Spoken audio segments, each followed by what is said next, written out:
From the available principal limit, we're taking the fees and costs out. The first one, this loan origination fee, or as I generally refer to it, why you suddenly have a new best friend. This is the fee that the lender and the lender's agent get out of this deal. $6,000 is the max. There is no minimum. However, after the changes of October of 2017, that $6,000 is not likely to be reduced much. Now, it's based on what the value of the home is how they come up with that. $6,000 is the max, and at $400,000 it maxes out. So pay attention to what those fees are. You can try to get them to reduce it, but again, not many lenders can reduce it anymore. This is one of those things you have to keep in mind as you're looking at this. The next one down, the mortgage insurance, and the MIP percent is mortgage insurance premium percent. The $8,000 is based on 2% of the value of the home. Now, as I mentioned, there was a one-time fee for the mortgage insurance. This is what it is. It comes out like the $6,000 one time and one time only, right at the closing of the loan. Its purpose is to set the mortgage insurance premium up, or for lack of a better word, be the down payment of the mortgage insurance for the FHA insurance fund. It is required. There is no way around it. So keep that in mind when you look at these fees. The next one, the other closing costs, the $28.26, these are the typical closing costs for the area. Now in Massachusetts, that would be a lawyer's fee, a title search, title insurance, fees for the registry, the flood certification fees, all those things that normally go into a closing.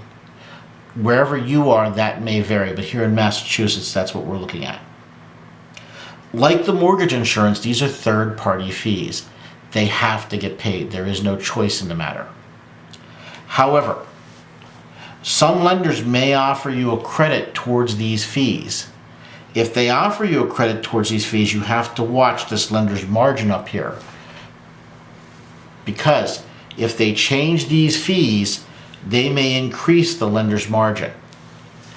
They're still going to get their money, however, they're going to get it over time. If you can get them to reduce these fees and give you a credit towards them and not change the margin, you're doing very well with the lender that you're dealing with.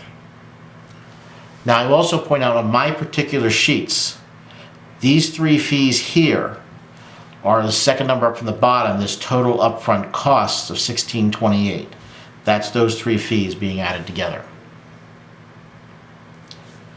The net principal limit is the most important number on the whole page to you, because this is after all of these fees are taken into account and taken out.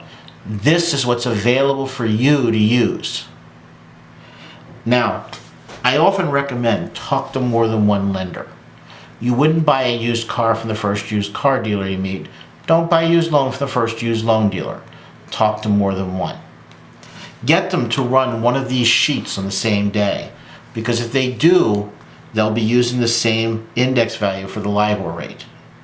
If they're using the same value for the home, the number that's highest at this net principal limit is most likely the one you want to work with.